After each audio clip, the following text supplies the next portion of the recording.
Selamat datang di kanal YouTube Omah Solusi Indonesia Catatan Kehidupan. Di hari yang spesial ini saya akan melanjutkan topik dengan series yang masih sama, 14 tahun pernikahanku, episode yang ke-5. Dan ini saya putuskan untuk episode yang terakhir.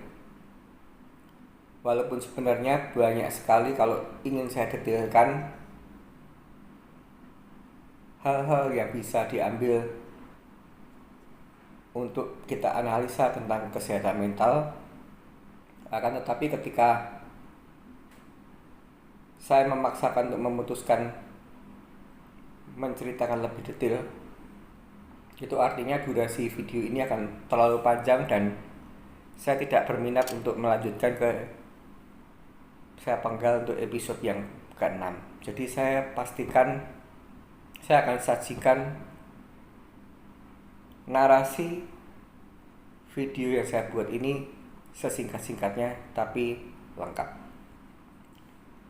Sudah saya katakan di 14 tahun pernikahanku, episode yang keempat, di akhir cerita adalah pada akhirnya papa saya tercinta tanggal 26 Juli 2008 pass away di malam hari, kisaran pukul 11 malam. Dan kemudian 5 hari kemudian diadakan prosesi pemakaman. Ketika almarhum papa saya meninggal,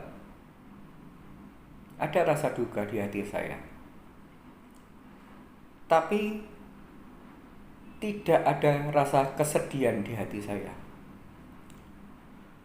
karena saya melihat dari mulai 2020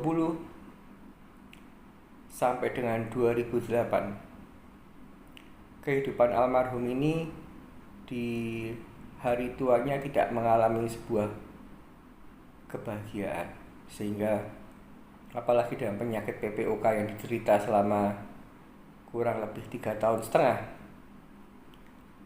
sangat menderita, sehingga saya tidak sedih karena saya anggap itu time to go home. Dan di lubuk hati yang terdalam saya katakan untuk kesekian kalinya bahwa saya membuat konten video ini tidak artinya saya memusuhi mama saya.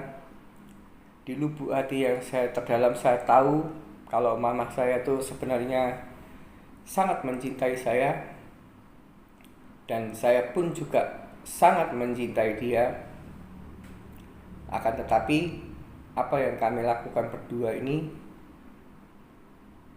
mencintai dengan cara yang salah, dan nanti akan saya buatkan konten ketika saya masuk ke topik kesehatan mental tentang kesehatan mental akan saya buatkan topik itu sendiri. Dan setelah pemakaman selesai, tidak ada sebuah hal yang spesial, dan sudah saya ucapkan, sudah saya ceritakan di episode yang keempat bahwa kisaran 2007 akhir, mertua saya dan istri saya mulai mencair, mulai melepas ego masing-masing, dan akhirnya mereka berkomunikasi lagi. Bahkan pada saat itu istri saya mengatakan bahwa papa mama kepengen ngajak kita berlima untuk bertamasya. Waktu itu kita diajak pesiar, kalau tidak salah sebelum papa saya almarhum malam kejadian itu, awal 2008, Lebaran Idul Fitri. Dan seperti yang saya katakan bahwa Saya tidak menghendaki adanya permusuhan. Saya hanya kepingin hidup tenang dalam hidup ini. Belum kaya raya tidak apa-apa. Yang penting kita bisa mensyukuri.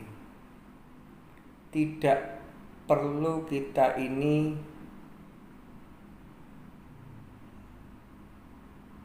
mempunyai kehidupan yang wah. Saya hanya kepengen hidup tenang, damai.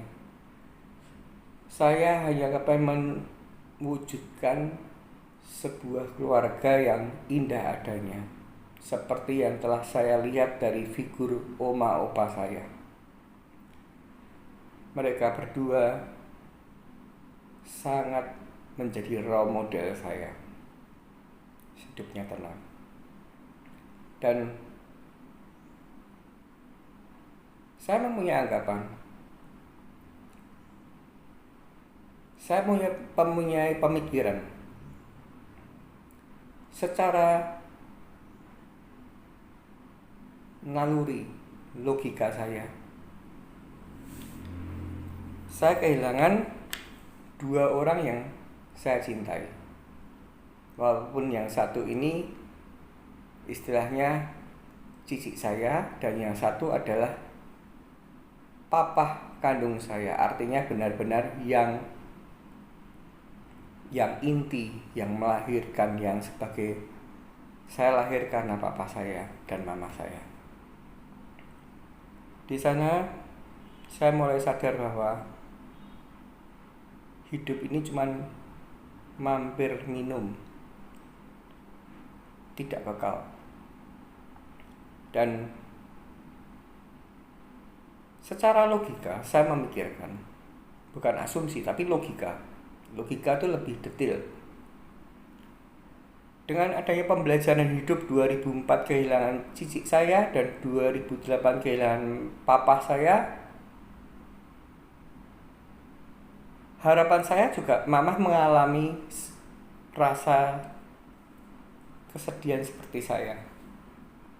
Dan adanya momentum pelajaran berduka, seharusnya harapan saya, terutama mama saya, harusnya lebih bijak. Lebih bijak bahwa apa toh arti uang. Saya perlu jelaskan dulu bahwa orang tua saya itu tidak mempunyai hutang di bank ataupun hutang swasta 1 sen pun. Artinya mereka ini mempunyai aset yang tidak ada sangkut paut hutang. Artinya benar-benar seharusnya bersyukur sekali. Walaupun sudah saya katakan, andaikan itu di persentage 100%, mungkin habis untuk pengobatan cicik saya antara 35 atau 30%. Kalau kita asumsikan 100 kurangi 35 berarti tersisa 65%. Dan dengan sakitnya papa selama 2001 sampai 2005 sampai 2008, misalkan kita atau saya bisa mengira-ngira mungkin menghabiskan kisaran 15% atau maksimal mungkin 20%, sehingga 100 kurangi 35, 65 kurangi, kalau kita kira-kira 15%, ya kira-kira berarti kekayaan mama saya tinggal 50% yang dimiliki. Dan di situ sudah saya jelaskan di catatan pernikahanku episode yang ke-3 atau 4. Kematian papa saya ini meninggalkan sebuah PR. PR-nya lebih tajam ketika dokter paru-paru yang menangani papa saya, mengetahui tentang genetika yang ada di keluarga almarhum papa saya. Almarhum papa saya itu, oma saya itu punya penyakit asma, jadi terkait paru-paru. Kemudian papa saya juga meninggal karena paru-paru, alergi, disebabkan dari alergi. Dan saya ketika dikasih saran oleh dokter paru-paru tersebut, karena dia tahu kalau saya mengerjakan peternakan ayam juga, menyarankan untuk tes tentang adanya kemungkinan untuk mengidap penyakit yang sama, dan hasilnya adalah positif. Kalau saya melanjutkan pekerjaan tersebut, nantinya saya akan tidak jauh dari apa yang telah diderita oleh almarhum papa saya. Dan mama saya katakan lagi untuk sekian kalinya, sampai dengan detik ini sangat menyayangi dan mencintai saya. Dan karena sudah ada kabar demikian, artinya mama saya memutuskan untuk saya harus segera beralih pekerjaan. Dan itu artinya mulailah kita setting untuk tidak mendatangkan ayam berikutnya. Artinya kan itu kan sebuah regenerasi. Kita mengurangi populasi dengan cara menjual yang tua, tidak mendatangkan yang muda, dan yang di umur-umur produktif kita tunggu dengan waktu, akhirnya dijual dan akhirnya habis, dan nantinya akan dijual lahannya. Dan di sini ketika proses likuidasi dua perusahaan, satu milik saya, satu milik papa saya, dan sudah saya katakan di sana bahwa semua pencatatan ada di mama saya. Jadi perusahaan yang saya pribadi juga dicatat oleh mama saya. Bangun kandang nilainya habis berapa dimasukkan. Kemudian ketika ada pendapatan antara produksi telur dan makanan yang dikirim ke peternakan saya, kalau ada sisa dipotongkan. Ketika ada minus ditambahkan. Dan saya sudah ceritakan bahwa kami ini dididik dengan cara demikian, itu adalah versi Toto. Dan ketika pembukuan itu adalah realitanya adalah banyak hal yang tidak semestinya saya alami. Misalkan saya tidak menerima ayam senilai 15.000 tapi tertulis 25.000. Itu tidak satu kali. Saya tidak menerima makanan ayam sebanyak misalkan 3 ton. Tapi yang realitanya adalah mungkin saya hanya butuh atau dikirim cuma 2 ton. Tapi itu tidak bisa saya proteskan pada papa saya almarhum, karena memang seperti yang sudah saya ceritakan, ketika itu saya lakukan nanti akan kacau balau.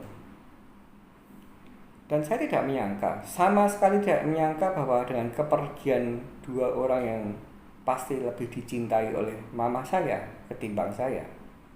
Karena yang pertama kehilangan anak perempuan pertama, dan yang kedua adalah suaminya. Seharusnya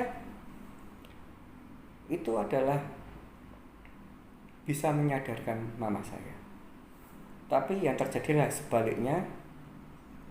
Ketika proses likuidasi itu selesai dan tersisa selisih,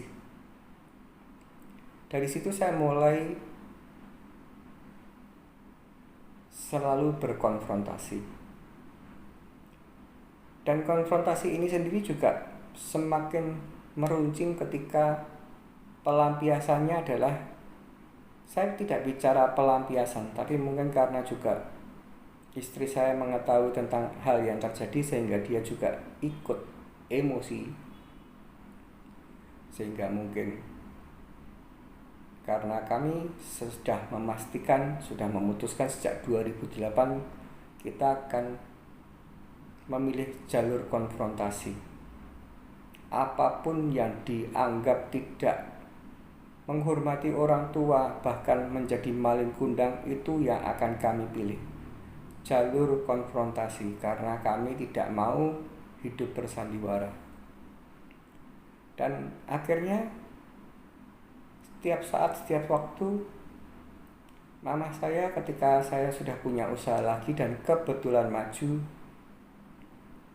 mempertanyakan tentang minus pembukuan. Dan saya sebenarnya juga sudah tidak kurang-kurang ketika saya ada profit juga saya kasihkan ke mama saya sebagai sebuah tanda bukti bahwa bakti saya sebenarnya. Walaupun saya sudah ngomong, andaikan terjadi minus, itu memang ada minus, tapi tidak sedemikian banyak itu beban saya, karena semua adalah pembukuan palsu.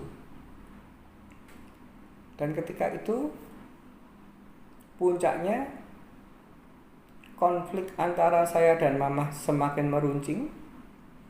Konflik antara mamah dan istri saya juga meruncing. Logika akal sehat, kesehatan mental itu sendiri sudah tidak mereka punya. Mereka punya adalah mamah saya dan istri saya, juga termasuk saya. Saya gentleman, saya mengakui apa adanya. Saat itu logika dan kesehatan mental hilang. Di saya bahkan sudah mulai bersikeras. Saya akan panggilkan Cik Ian ke rumah, Pak cilik saya. Dia mengetahui tentang hal tersebut. Itu artinya tolong jangan mengejar, jangan membebani saya, itu sebagai hutang saya. Dan percayalah pada anakmu, ketika nanti saya merintis pekerjaan yang baru ini dan nanti saya ada hasil, saya tidak akan tinggal diam. Dan sebaliknya dari segi istri saya, suatu hal terjadi yang sangat-sangat tidak logika, irrasional, tentang kebutuhan rumah tangga, tentang yang detail-detail saja. Kecapmu, kecapku, ART-ku, ART-mu, sabunku, sabunmu, dan sangat-sangat memprihatinkan ketemu dengan kehidupan yang tidak enak. Dan saya sudah katakan, ini sudah saya peringatkan pada kamu ya, istriku, bahwa dulu saya sudah benar-benar tidak ingin untuk masuk ke balik. Dan ketika adik papa saya menepati janji untuk bersaksi di depan mama saya, mencarikan waktu momen untuk ketemu sama mama saya, tidak mempan. Kemudian saya mencoba untuk minta bantuan ketika Pak cilik saya dari Batam kebetulan ke Solo. Saya telepon beliau untuk minta waktu bertemu face to face. Saya utarakan apa yang terjadi. Pak cilik saya ini orangnya bijak, religinya tinggi, tapi satu hal, dia tidak mau mencampuri urusan keluarga orang lain. Dia malah memberikan pesan bahwa memang seharusnya kamu sebagai anak, kalau ada sesuatu hal yang tidak benar, kamu harus tidak boleh menyembunyikan hal tersebut, apapun alasannya. Itu artinya dari keluarga besar mama menentang keputusan yang saya ambil, di mana itu sudah saya diskusikan dengan adik papa saya. Sedangkan satu-satunya yang mungkin saya punya pengharapan adalah mak saya, karena mak saya masih hidup. Tapi perlu Anda ketahui bahwa ini bukan menjelek-jelekan, karena saya ingin mama saya menua dengan indah. Dengan harapan ketika mendengarkan video ini, dia tahu tidak ada yang ditambahi, tidak ada yang dikurangi. Dan ketika Pak cilik saya dari keluarga besar papa tidak bisa menyerah, dari Pak cilik dari keluarga besar mama menyerah, setiap bulan mama saya masih menekankan untuk minta pembayaran selisih. Dan saya katakan, apakah mama saat ini sedang berkekurangan uang? Tidak. Bolehkah saya mengatakan untuk sementara waktu tidak membahas tentang hal tersebut? Tidak bisa. Dan di sini saya sudah mulai ada kesehatan mental yang terganggu. Atas nama ingin menyelamatkan keluarga saya, atas nama melihat apa yang dikatakan almarhum cicik saya sebelum meninggal, atas nama melihat almarhum papa saya sebelum meninggal yang berkeluh kesah tentang sifat mamah yang sangat kaku, tidak ada yang ditakuti. Jadi ibaratnya dia adalah raja kecil. Mamahnya sendiri, mak saya sendiri tidak ditakuti oleh dia. Hanya satu orang yang ditakuti oleh dia, adiknya perempuan. Tapi sayangnya adiknya perempuan ini ada sebuah konflik karena perusahaan, dulu pernah join perusahaan dan akhirnya kami oposisi. Walaupun saya tidak pernah memusuhi, saya tidak pernah menanamkan dendam, saya tidak pernah menanamkan akar kepahitan. Hanya satu-satunya yang bisa didengar oleh mama saya adalah itu, karena dia hanya takut dengan dia, adiknya. Dan ketika itu sudah mentok, akhirnya di tahun 2011 akal sehat saya hilang, kesehatan mental saya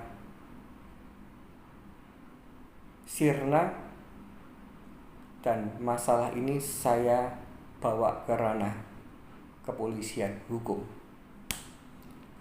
Jadi saya melaporkan polisi pertama kali di usia 2011 kurangi 73, kisaran 39 ya, 30 sekian, pasti di 35 ke atas. Pertama kali saya bersentuhan dengan urusan polisi adalah bersengketa dengan mama saya. Satu hal yang saya garis bawahi, alasan saya untuk melakukan itu bukan untuk mencelakai, bukan ingin merebut sebuah hak materi, tapi niat saya adalah barangkali ini satu-satunya jalan yang bisa menyadarkan sikap mama saya. Ternyata itu tidak merubah. Mohon maaf, saya ceritakan apa adanya. Jam 6 pagi saya melapor polisi, dan jam 11 siang mama saya ditahan. Dan sore harinya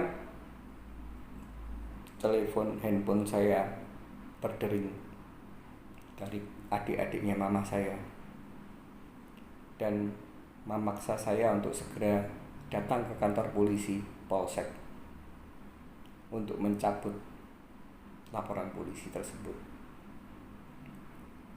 Saya katakan untuk kesekian kalinya pada mediator. Mediatornya sudah bukan keluarga inti mama saya, tapi keluarga sepupu. Sayangnya sudah meninggal dunia saat ini. Saya tidak ada niat untuk mencelakai, saya tidak ada niat untuk menjadi seorang maling kundang. Tapi niat saya hanya satu, ketika tidak ada satu orang pun yang bisa mereformasi keakuan sebagai raja kecil ini,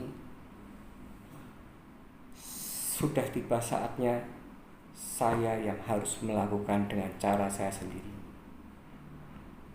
menumbangkan kekuasaan raja kecil itu. Dan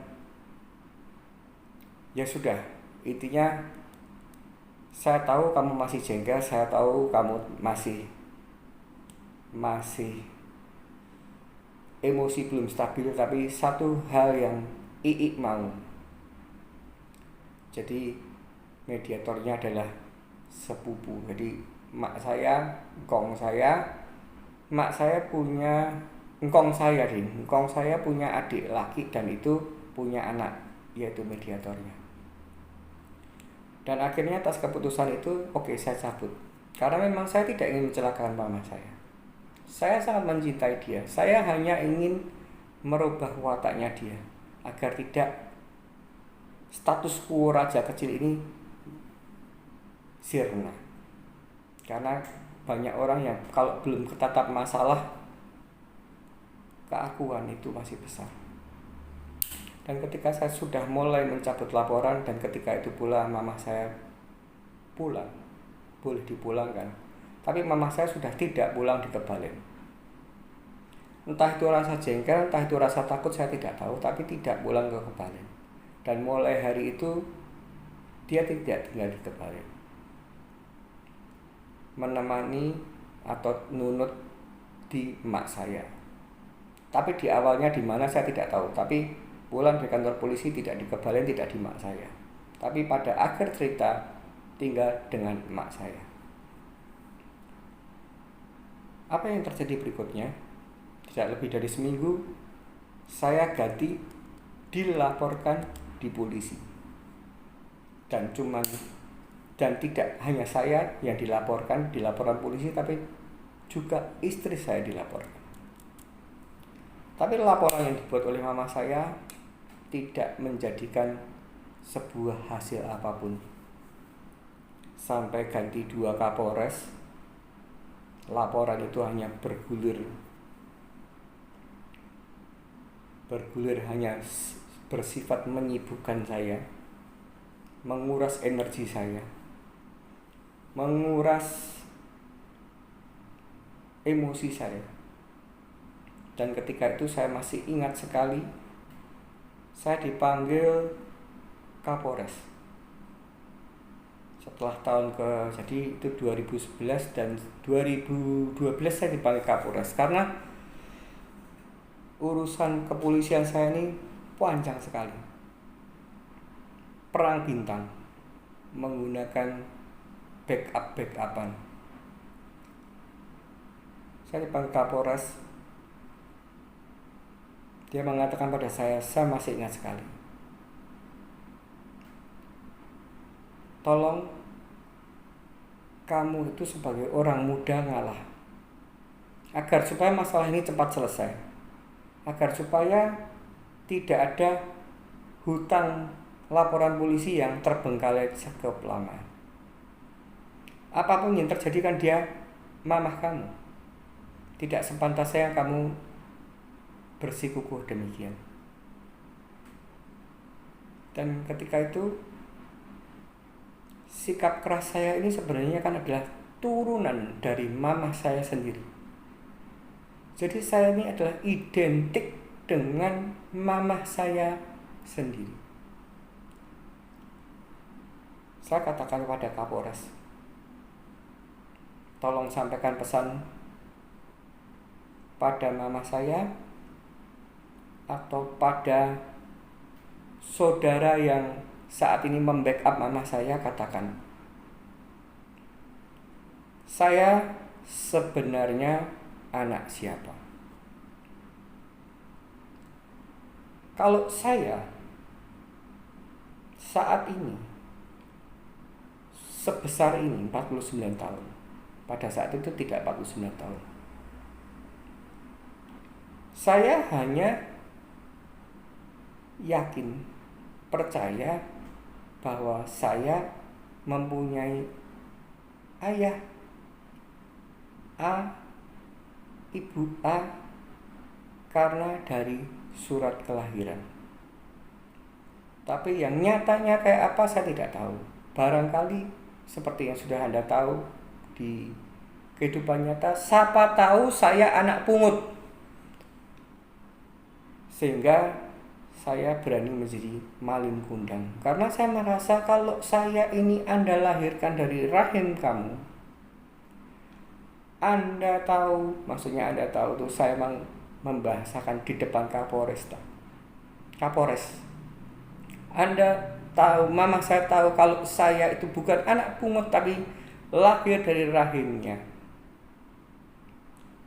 dibesarkan oleh dia, diberi kasih sayang sampai usia 26 tahun tambah peristiwa-peristiwa itu menjadi 40, 30 sekian. Kalau dia yakin tidak keliru membawa pulang bayi yang dilahirkan atas nama Hani Tejo Wahyono, saya yakin tidak ada orang tua yang seperti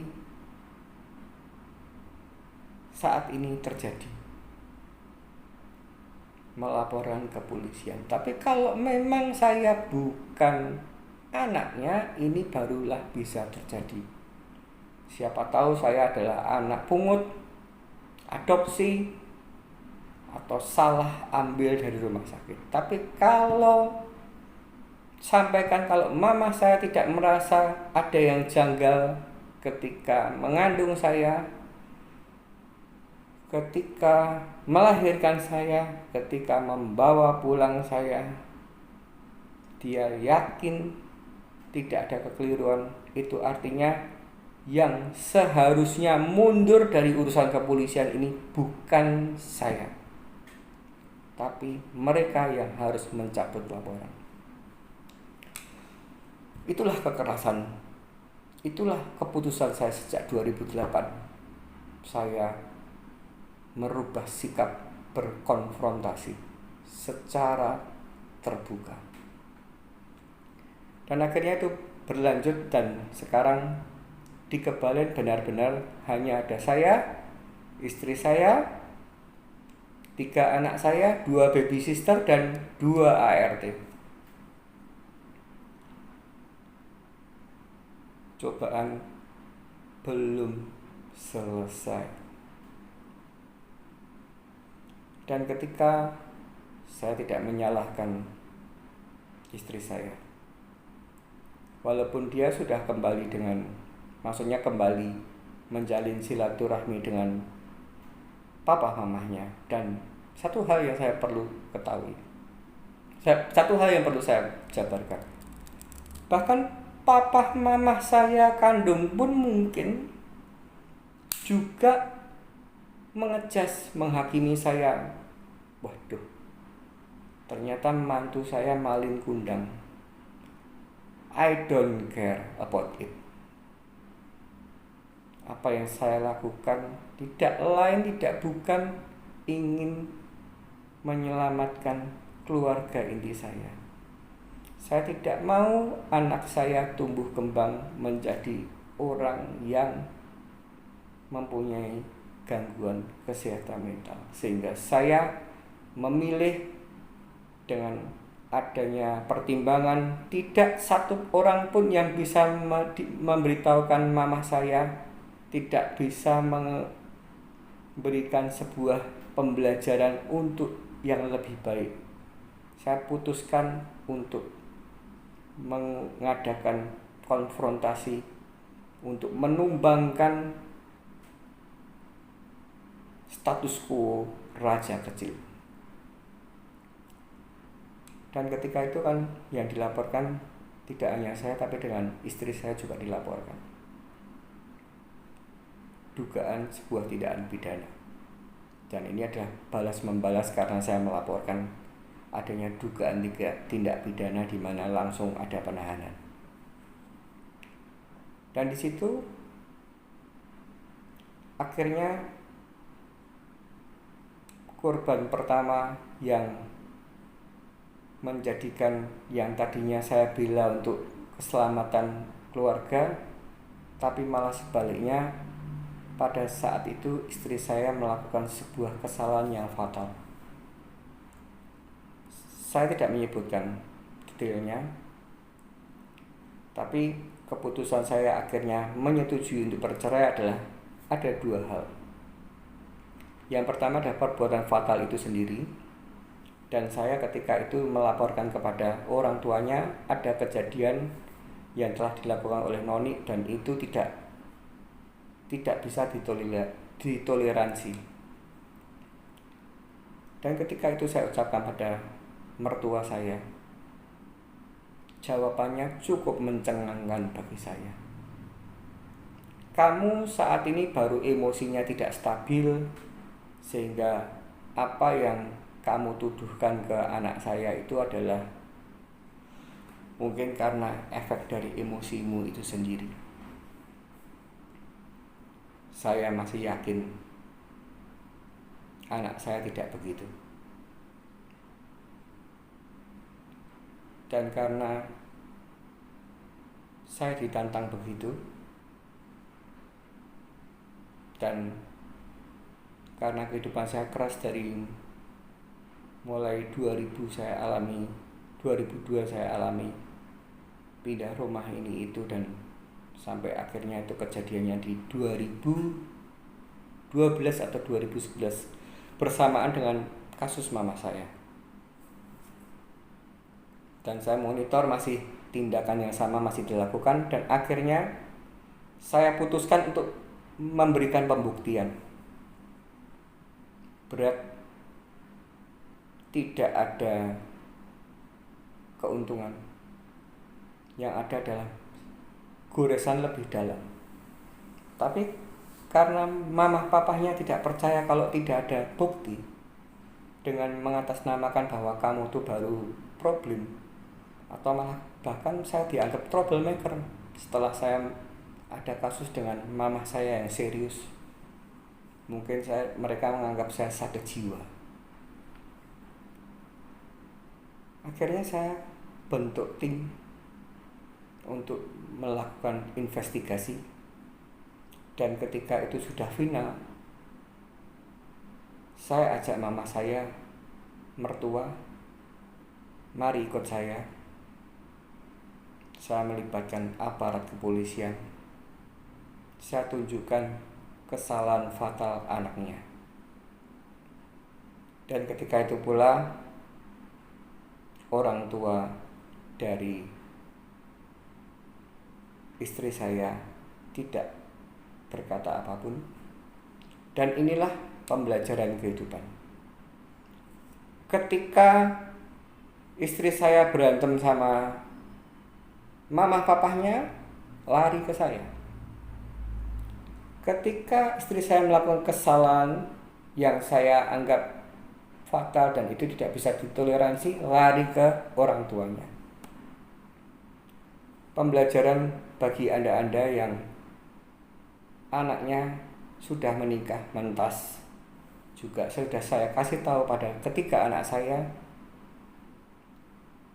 kamu akan papi antara menuju gerbang pernikahan sesuai apa yang kamu inginkan, sesuai dengan pasangan yang kamu pilih, dan setelah itu papi tidak akan pernah mengintervensi, tidak akan pernah ikut campur dalam keluargamu,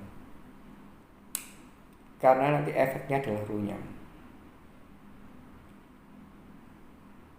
Dan keputusan untuk bercerai itu semakin kuat ketika ada sebuah tragedi. Saya juga tidak tahu detailnya apa, ketika itu lewat telepon-teleponan, karena anak saya itu kan masih kecil-kecil, polos. Entah kenapa ada salah satu anak saya yang melaporkan ke mertua saya tentang sebuah kejadian. Dan juga anak saya ini juga melaporkan kepada saya tentang sebuah kejadian tersebut. Dan seketika itu pula saya masuk ke ruang kantor kerja yang dipakai oleh istri saya di usaha saya yang baru itu. Saya menanyakan apakah betul apa yang dikatakan salah satu anak saya itu. Istri saya tidak menjawab, dan saya pun juga tidak ingin tahu. Saya tinggalkan langsung di kantor itu. Tidak lama berikutnya, anak saya yang tadi melapor dipanggil oleh istri saya. Dan ketika dipanggil itu saya sudah bisa menebak apa yang akan dilakukan oleh dia. Akibat kesehatan mental yang terganggu, tinggal di lingkungan toksik, istri saya tidak bisa mengekspresikan depresi, tekanan, tidak bisa merubah rasa sakit menjadi sebuah power, tapi malah salah langkah. Anak saya dimaki-maki. Ketika saya mendengarkan anak saya dimaki-maki, saya susul anak saya di ruang kerja istri saya. Dan terjadi percekcokan sangat besar. Dan luapan emosi istri saya ini irasional. Karena dia sudah tidak bisa berkata-kata, ada satu pajangan meja. Itu dilempar. Tidak dilempar ke arah anak saya, tidak dilempar ke arah saya. Itu hanya letupan emosi yang dia alami. Tapi dia tidak memikirkan pelemparan barang itu mengakibatkan barang itu ketika menyentuh tanah terpelanting. Barang tersebut dilempar, menyentuh tanah, dan barang itu mencelat lagi, terpelanting, dan menghantam pintu kaca persis di samping saya. Padahal anak saya di depan. Dan ketika itu pula kaca yang sekat kaca, jadi kan ruang kami kan aluminium kaca, itu roboh seketika itu pula. Anak saya dekat. Dan ketika itu pula saya panggil baby sister untuk segera mengevakuasi anak saya. Dan seketika itu pula di sekujur tubuh belakang saya berdarah-darah. Kaca yang tadinya pecah karena terpelanting barang yang dilempar istri saya itu menghunjam di sekujur tubuh saya. Saya dibawa ke rumah sakit dengan berdarah-darah, dengan ada beberapa kaca yang masih menancap di tubuh saya dan dijahit. Dan kemudian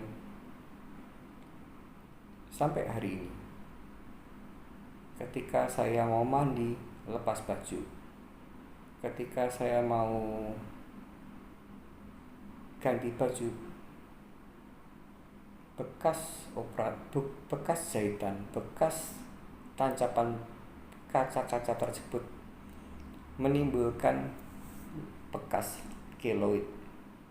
Dan ketika saya mau mandi atau ketika saya mau berganti baju, saya selalu ingat, terima kasih Tuhan.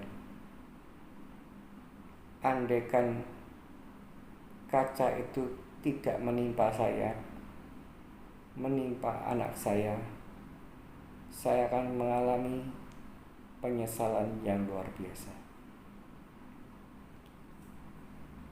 Dan akhirnya di tahun 2013 istri saya menemui saya, kita cerai saja. Dan saya memutuskan tersebut dengan juga bimbang.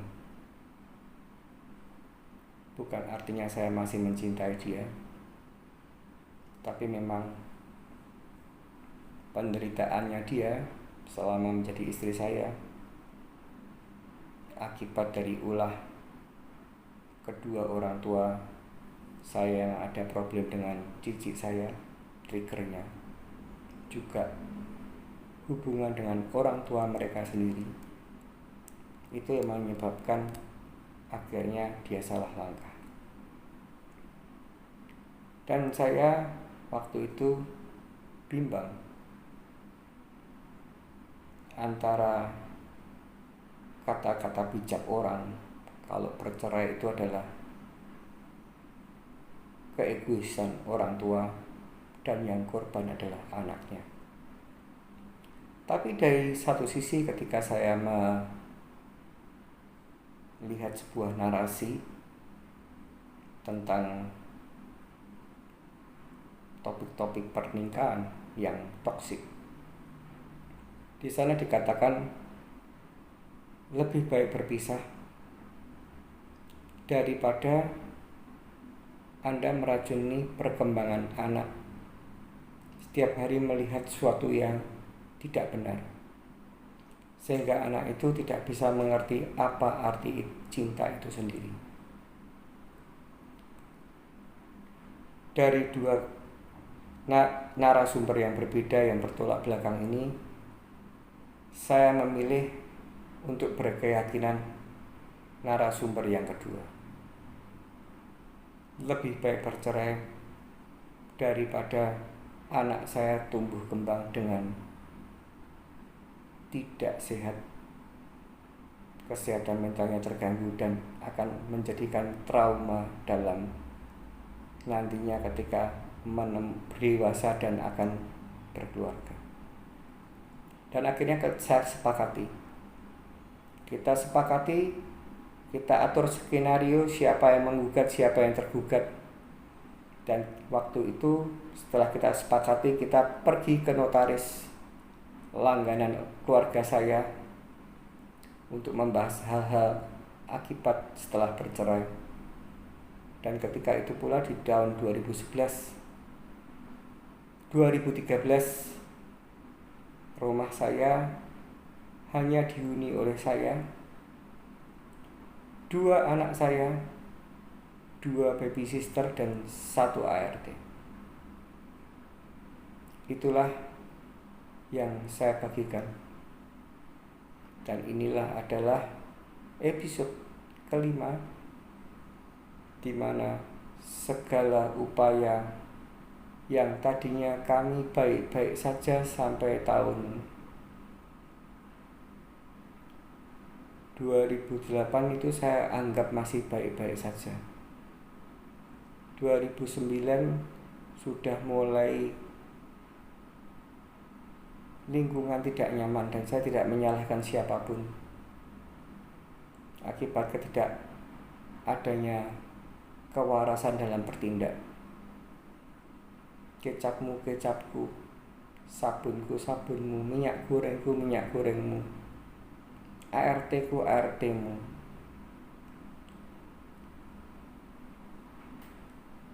Konflik tersebut mempertajam hubungan rumah tangga, dan ketika istri saya tidak bisa mengekspresikan pressure yang ada menuju ke arah yang positif, ketika itu pula dia salah langkah. Dan satu hal yang saya tekankan pada sisi ini bahwa harapannya, untuk apa kita harus membuat luka baru? Jadi ketika saya mengatakan pada mertua saya yang sekarang mantan, berarti ada sesuatu yang janggal. Saya berpesan pada seluruh orang yang sudah menjadi mertua, tidak sepatutnya dan tidak sewajarnya atas nama membela anak malah memberikan beban atau mengejas bahwa karena kamu sendiri banyak problem di rumah tanggamu dengan mamamu sendiri bertengkar, sehingga itu adalah sebatas halunasi saya atau pikiran negatif saya. Padahal itu bukan karena pikiran buruk saya, tapi itu saya ketahui sendiri. Dan ketika itu terjadi, harapan saya tuh ayo kita kompak, kita benahi bersama masalah yang ada. Barangkali masih bisa untuk dibenahi. Tapi yang ada bukan jawaban tersebut, tapi kami sebagai orang tua tidak percaya hal itu. Itu hanya pembayanganmu yang negatif, karena kamu baru stres berantem dengan mama kamu. Akibatnya mau tidak mau, suka tidak suka, saya harus sebelum mengakhiri memberikan pembuktian. Dan ketika pembuktian itu terungkap, itu artinya adalah menambah, memperburuk luka yang tadinya mungkin bisa diselamatkan jadi tidak bisa diselamatkan. Karena ibarat nasi bukan hanya menjadi bubur, tapi nasi menjadi bubur, dan bubur itu sudah sangat encer dan tidak bisa diapa-apakan lagi. Maka dari itu, di video berikutnya saya akan menceritakan ketika saya mulai menjadi single parent. Segala kendala akan saya ceritakan. Akan tetapi di 14 tahun pernikahanku sudah saya tuntaskan sampai di sini. Saya tidak pernah membuat video ini mencari sensasi, mencari pencitraan, tidak mengharapkan penghakiman membela saya ataupun membela istri saya atau membela mama saya atau membela mertua saya. Tidak lain tidak bukan, saya tidak pernah menjelek-jelekan mama kandung saya sendiri yang kasat mata saya mencintai dia. Tidak ingin juga menjelek-jelekan istri saya, mantan istri saya yang kasat mata adalah mama dari 3 anak saya. Juga saya tidak ada keinginan untuk menjelek-jelekan mantan mertua saya selama 14 tahun. Video ini murni sebuah edukasi terkait tentang kesehatan mental yang ketika itu tidak bisa dijaga, kewarasan dalam berpikir tidak bisa dijaga, itu akan merusak segala hal. Sudah saya katakan, saya simpulkan sebelum saya menutup video ini, keluarga saya porak-poranda karena adanya pihak ketiga. Dan pihak ketiga yang benar-benar memporak-porandakan bukanlah pil. Prosentitnya kehadiran pil itu tidak sebesar ketika pihak ketiga itu adalah orang tua saya sendiri. Dan pihak ketiga itu persentase andil yang terbesar menghancurkan keluarga kami adalah orang tua istri saya sendiri. Semoga video ini bermanfaat. Semoga Anda bisa mengambil sebuah hikmah, dan semoga ini bisa Anda mulai dengan melihat video 5 series 14 tahun pernikahanku. Entah Anda yang mengalami sedih pernikahan, entah itu Anda yang sebagai mertua atau menantu atau anak kandung. Ambillah hikmahnya, dan ketika itu memang sudah menunjukkan alarm tanda-tanda bahaya, Anda sebagai kepala rumah tangga, khususnya yang saya ucapkan ini sebagai kaum laki kepala rumah tangga, harus segera tegas untuk mengambil tindakan menyelamatkan sebisa mungkin. Tapi kalau memang itu tidak bisa diselamatkan, dan ketika Anda sudah ternyata punya anak seperti saya, jangan pernah Anda sia-siakan anugerah terbesar, anak yang sudah dipercayakan pada Tuhan pada Anda. Karena mereka adalah korban. Besarkan mereka, didik mereka, beri kasih sayang. Walaupun Anda single parent, jangan lari dari realita. Tetaplah bawa anak Anda, rawat anak Anda, beri kasih sayang anak Anda dengan maksimal. Dan itu akan saya ceritakan di video selanjutnya. Jangan menyerah, tetap semangat, dan ingat, badai pasti berlalu.